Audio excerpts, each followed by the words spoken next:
Bienvenidos a Parlamento Abierto, la comisión permanente del Congreso de la Unión correspondiente al actual receso de las cámaras de diputados y senadores ha concluido, confirmando que como sede del Poder Legislativo representa las voces de la República, su pluralidad, sus posibilidades de diálogo y de construir acuerdos.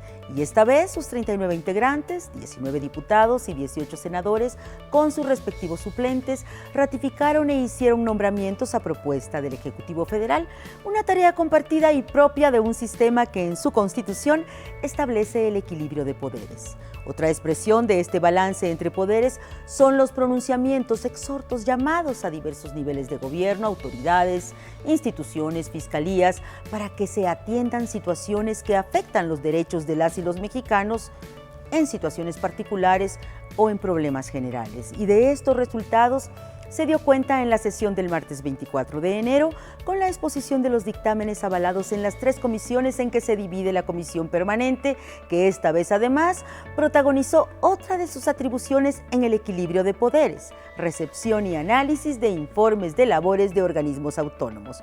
Tocó el turno a la Comisión Nacional de Derechos Humanos, la CNDH, con la presencia en el Pleno de este Palacio Legislativo de su titular Rosario Piedra Ibarra. Fue un encuentro frontal.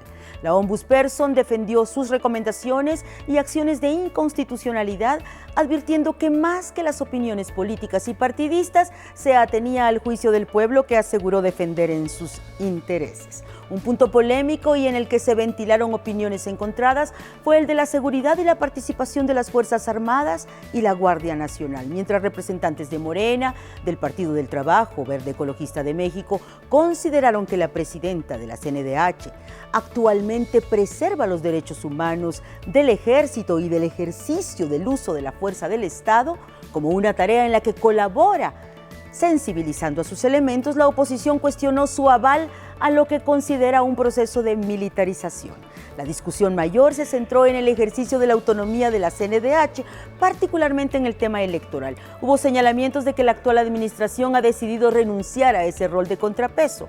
Fue una impugnación que tanto la presidenta de la CNDH como representantes de Morena atajaron, señalando que esa autonomía no era tal en el pasado inmediato porque las resoluciones de entonces respondieron a intereses y arreglos cupulares. Otro tema en el que legisladoras hablaron de una actuación deficitaria por parte de la comisión fue en relación con la agenda de las violencias que enfrentan las mujeres, subrayando el caso de la acción de inconstitucionalidad que la comisión presentó ante la Corte de Justicia de la Nación en contra de la Ley 3 de 3 por considerar que viola los derechos humanos de los deudores alimentarios al prohibir que sean postulados a cargos de elección popular o en responsabilidades públicas sensibles, una ley que, enfatizaron en tribuna diputadas y senadores, la Corte ya declaró constitucional.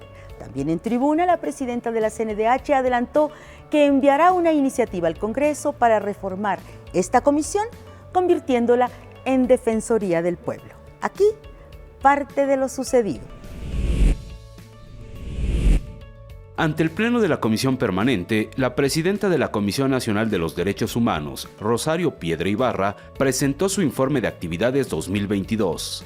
En funciones de la presidencia de la mesa directiva de la Comisión Permanente, la diputada Sue Ellen Bernal Volnick comentó que la sociedad mexicana debe tener la seguridad que el Congreso de la Unión, a través de las comisiones correspondientes de cada cámara, se abocará al análisis del informe para su estudio. Al presentar su informe, la presidenta de la Comisión Nacional de los Derechos Humanos, Rosario Piedra Ibarra, resaltó que la CNDH atiende a un número sin precedente de ciudadanas y ciudadanos, resolviendo las quejas en menos tiempo y emitiendo el mayor número de recomendaciones de toda su historia.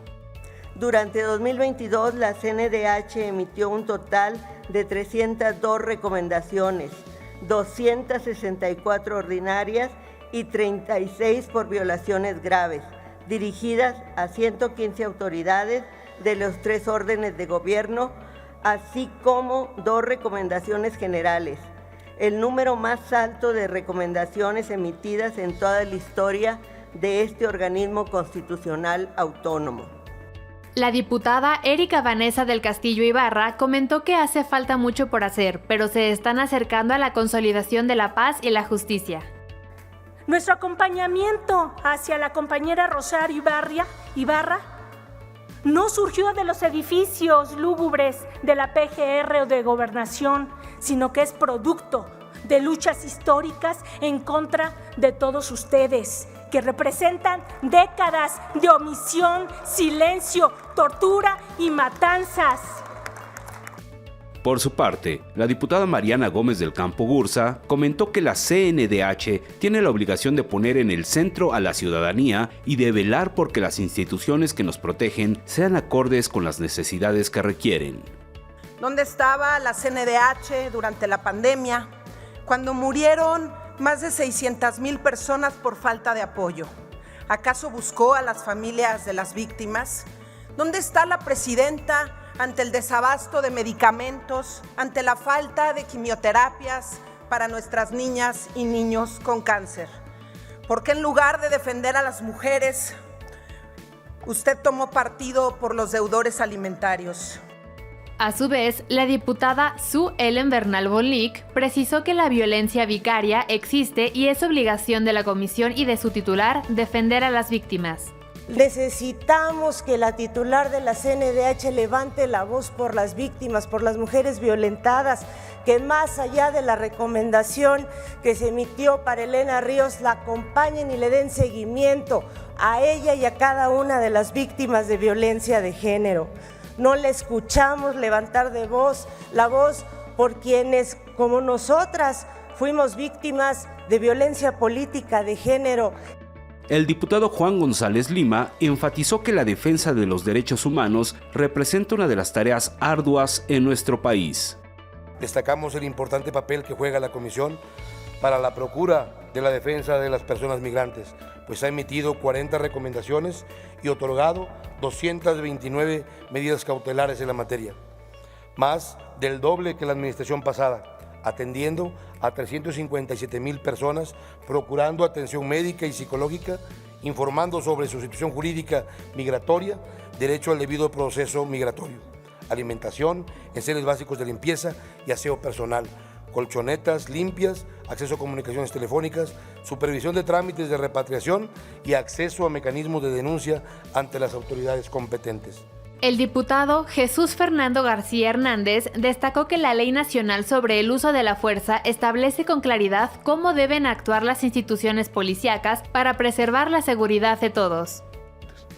En materia de seguridad pública y ante las quejas recurrentes de la derecha acerca de la participación de la Fuerza Armada Permanente en tareas de coadyuvancia con las instituciones civiles, queremos señalar que la Guardia Nacional, el Ejército, la Marina y las demás fuerzas de seguridad actúan bajo el imperativo de respetar los derechos humanos de toda la sociedad.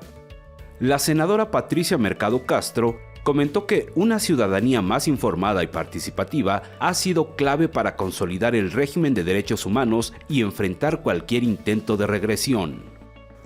La situación es alarmante. Se ha arrebatado la vida de más de 132,000 personas. Tenemos a miles de familias recorriendo el país en busca de aproximadamente 100,000 personas desaparecidas. Se ha extinguido la voz de 97 defensores de derechos humanos y 34 periodistas. La diputada Elizabeth Pérez Valdés resaltó que se requiere una CNDH que defienda a las mujeres de la violencia sistemática y sistémica. Hoy tenemos una institución dictadora y sumisa, desde la cual se inician las vendetas. Hoy miles de mexicanas y mexicanos están en prisión. Personas inocentes siguen sin que se les garanticen los mínimos derechos humanos. Hoy se siguen violentando los derechos de las personas migrantes con el silencio complaciente de esta comisión. El senador Gustavo Enrique Madero Muñoz enfatizó que las comisiones nacionales de derechos humanos se forman para defender a las víctimas contra los excesos de la autoridad, pero que cuando nacen como apéndice de la autoridad, pierden su función.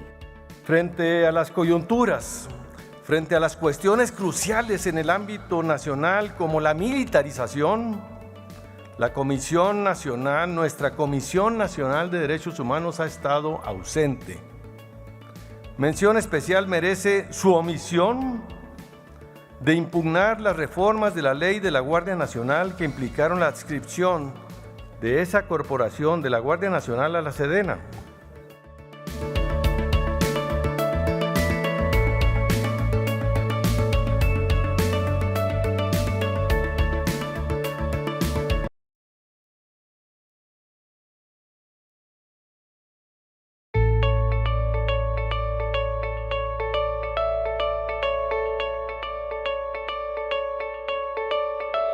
Gracias por seguir en Parlamento Abierto. En medio de las divergencias que caracterizan al Congreso, existen definiciones que logran el consenso y la unanimidad a la hora de la votación. Son momentos en que esa definición encuentra el visto bueno de todas las partes del Congreso y así lo hacen saber sus legisladores, como ocurrió en la última sesión de la Comisión Permanente, cuando el Pleno ratificó a Jorge Eduardo Navarrete López como vocal de la Junta de Gobierno del Instituto para la Protección del Ahorro Bancario, IPAB, a partir de esa fecha hasta el 31 de diciembre de 2026. Con 32 votos a favor, es decir, una mayoría calificada, se aprobó el dictamen que lo ratifica en un doble sentido, porque era la propuesta del Ejecutivo Federal, pero también porque ya había tenido ese encargo desde 2019.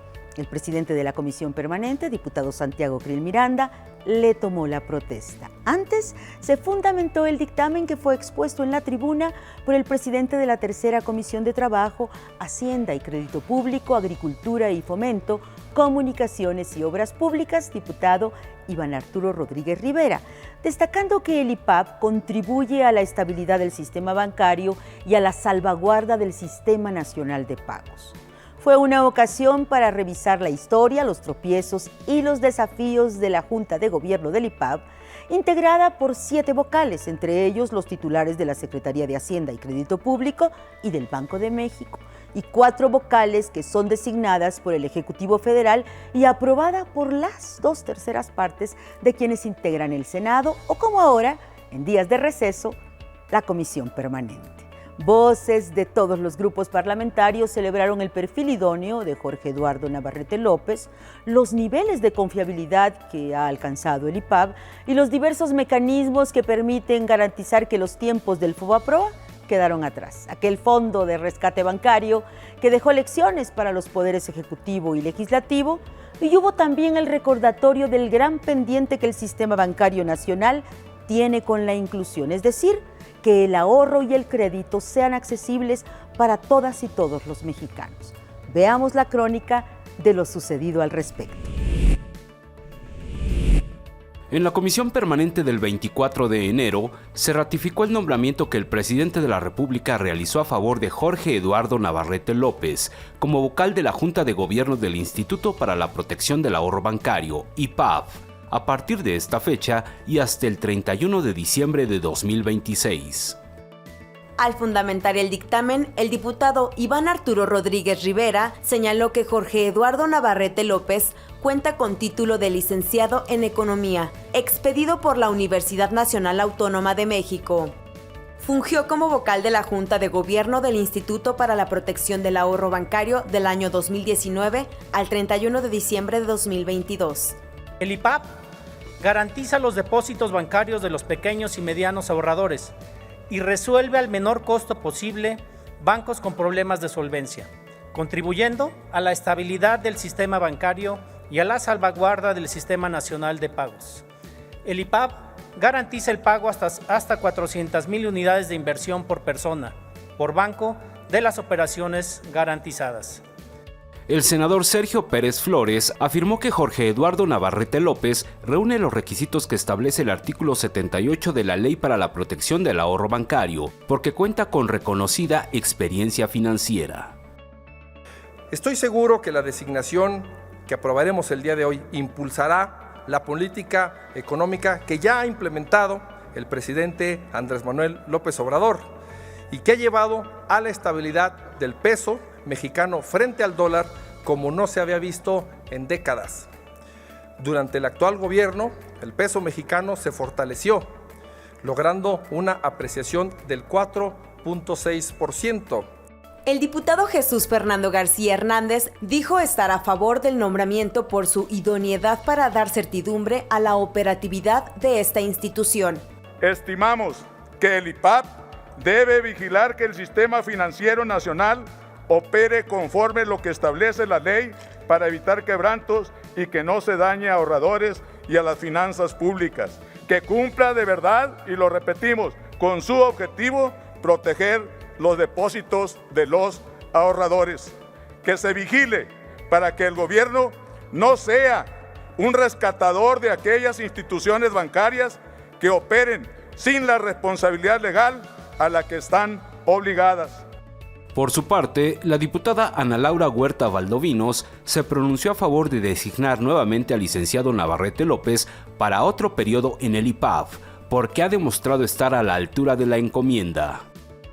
Un vocal asiste a la vigilancia de las instituciones financieras y participa en el proceso de toma de decisiones sobre la intervención, liquidación o sanción de las instituciones financieras que incumplan las regulaciones establecidas. Sin duda, su experiencia profesional y su desempeño como vocal en la Junta de Gobierno del IPAF son elementos suficientes para respaldar esta ratificación. Estamos seguros que el patrimonio de las y los mexicanos estará en buenas manos.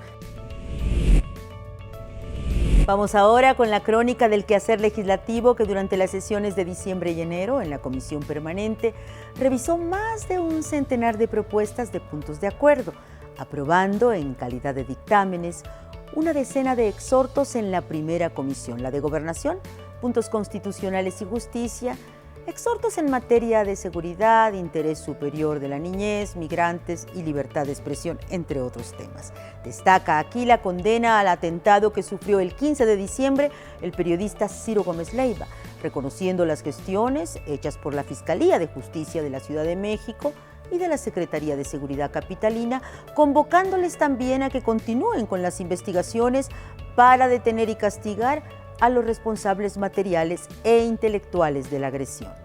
La segunda comisión de Relaciones Exteriores, Defensa Nacional y Educación Pública aprobó 20 dictámenes relacionados con migración, seguridad pública, salud, consumo de drogas y educación, entre otros tópicos. En la presentación de estos exhortos se subrayó que al margen de las diferencias en torno a los diagnósticos y soluciones propuestas, en esta comisión quedó registro de las preocupaciones compartidas en torno a la seguridad nacional, pública y regional, trata de personas y desaparición forzada. En la tercera comisión de Trabajo, Hacienda y Crédito Público, Agricultura y Fomento, Comunicaciones y Obras Públicas, también se hicieron exhortos a diversas instituciones en materia de derecho a un medio ambiente sano, espacios 100% libres de humo de tabaco, vivienda, energía y derechos del consumidor. A continuación, conozcamos cómo los presidentes de estas tres comisiones de trabajo informaron en tribuna de los acuerdos alcanzados. Se avalaron diversos dictámenes con punto de acuerdo de la primera comisión, Gobernación, Puntos Constitucionales y Justicia, para exhortar a diversas autoridades federales y locales en materia de seguridad, justicia, interés superior de la niñez, migrantes y libertad de expresión. Al fundamentar los dictámenes, el presidente de la primera comisión, Pablo Amílcar Sandoval Ballesteros, precisó que la libertad de expresión es un derecho humano de dimensión universal, con impacto individual y colectivo, por lo que su protección es indispensable para el sano desarrollo de la democracia, y expresó que todo atentado a la libre manifestación de las ideas tiene repercusiones colectivas que vulneran los derechos de la sociedad. Durante este receso, las y los integrantes de la primera comisión de Gobernación, Puntos Constitucionales y Justicia, aprobamos 39 puntos de acuerdo propuestos por legisladoras y legisladores de todos los grupos parlamentarios. Durante los trabajos de este órgano legislativo, privilegiamos el diálogo, la pluralidad de ideas y la convicción de atender con responsabilidad las propuestas que enriquecieron a nuestro poder legislativo y la democracia en nuestro país. Agradezco la diligente colaboración de mis compañeras y compañeros legisladores, misma que nos permitió desahogar de manera eficiente nuestras tareas y en ese sentido cumplir con el mandato constitucional de esta comisión permanente. De la segunda comisión, Relaciones Exteriores, Defensa Nacional y Educación Pública, se aprobaron diversos dictámenes sobre diversos temas como migración, seguridad pública, salud, consumo de drogas o estupefacientes, educación, entre otros. La senadora Beatriz Paredes Rangel señaló que los temas que permearon en esta comisión fueron los vinculados esencialmente con las cuestiones de seguridad nacional, pública y regional, así como la problemática de trata de personas y desaparición forzada. Es evidente que el pulso del país late de manera intensa ante la violencia. Es obvio que hay una preocupación generalizada, con matices sobre la problemática de inseguridad. Es claro que todos y todas, de diversas formas, queremos encontrar mejores mecanismos para garantizar la certidumbre, la tranquilidad a todas y todos los mexicanos. Se aprobaron dictámenes de la Tercera Comisión de Trabajo, Hacienda y Crédito Público, Agricultura y Fomento, Comunicaciones y Obras Públicas para exhortar a diversas instituciones en materia de derecho al medio ambiente sano, espacios 100% libres de humo de tabaco, protección ambiental, vivienda, energía y derechos del consumidor. Al fundamentar, el diputado Iván Arturo Rodríguez Rivera resaltó que se da cuenta de que la instancia dejó de lado las filias y las fobias políticas, trabajando con disposición para abordar los temas turnados y encontrando puntos de coincidencia en beneficio del país. Agradezco a las diputadas, senadoras, senadores y diputados que acudieron a cada una de las convocatorias de esta tercera comisión para la aprobación de los dictámenes que fueron remitidos por la mesa directiva de esta comisión permanente. El primer dictamen corresponde a la designación del vocal del IPAB, que ya fue agotado al inicio de esta sesión. El segundo dictamen y el tercero están reservados por nuestros compañeros legisladores del Grupo Parlamentario de Movimiento Ciudadano. Los siguientes 9 de consenso en sentido positivo.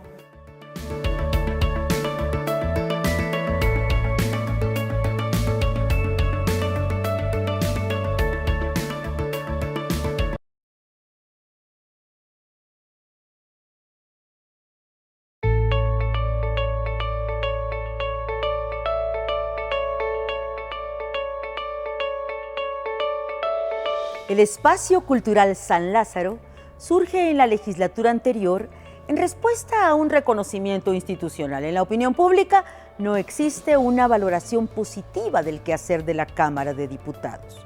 Proyectar el compromiso de las y los legisladores con la difusión y promoción de los creadores busca construir un vínculo con la sociedad que aquí se representa: música, teatro, literatura, danza, artes gráficas y los ahora tradicionales miércoles culturales en San Lázaro buscan además construir desde este Palacio Legislativo un polo de difusión y entretenimiento en el oriente de la Ciudad de México.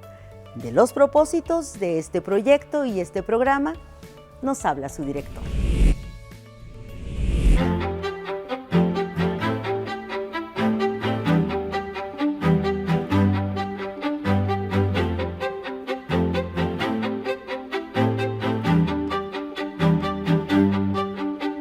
Bueno, el Espacio Cultural San Lázaro surge en la legislatura anterior. Primero conformamos un equipo de asesores de la Secretaria General, Graciela Báez, y comenzamos a organizar actividades vinculadas con las presentaciones de libro, lecturas de poesía, es decir, actividades culturales, lo clásico, y partimos del diagnóstico de la percepción negativa ciudadana que se tiene respecto de la Cámara de Diputados en concreto. Hay un repudio general hacia la política y un desconocimiento, pero concretamente la Cámara era lo que nos ocupaba, lo que nos concernía, y entonces desde ese diagnóstico de una mala opinión pensamos en estrategias para modificar desde nuestro ámbito de competencias esa percepción, y entonces diseñamos esta idea de tener una plataforma coordinada, institucional, no que dependiera de la Comisión de Cultura, sino institucional, es decir, como parte de la Secretaría General, que es la columna vertebral, la espina dorsal de la Cámara. Desde ahí abrir un abanico de actividades culturales para atraer la atención ciudadana. Entonces, así comenzamos, adquirió entidad el proyecto, perspectiva, proyección, presupuesto, etc.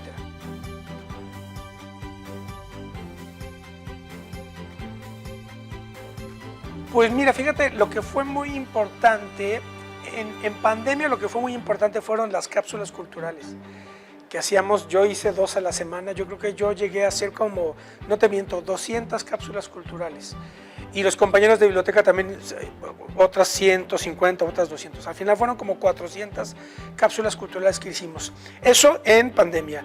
Y en presencial yo creo que lo que ha sido clave son los miércoles culturales. Todos los miércoles tenemos actividades culturales presenciales en cámara, conciertos, teatro, lectura de poesía, poesía en voz alta, muchos conciertos, tenemos música. Hay un grupo que está recuperando música novohispana y del siglo XIX mexicano, conciertos con ellos, y dentro de esos miércoles cultural, una vez al mes tenemos conciertos de jazz.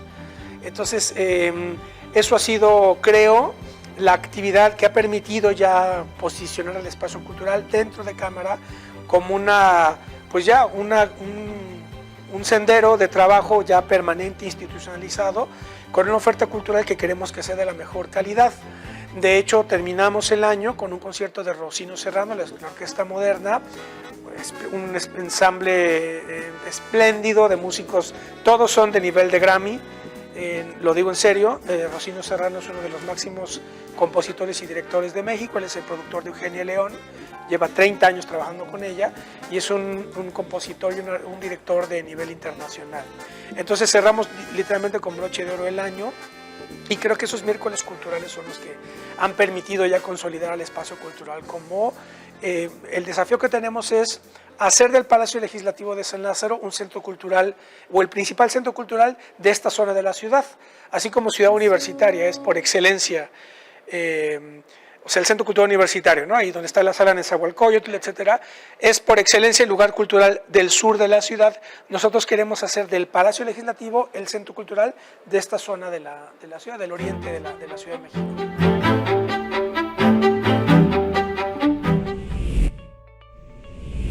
Hasta aquí nuestra emisión semanal de Parlamento Abierto. Gracias por acompañarnos en esta crónica del quehacer legislativo. Hasta la próxima.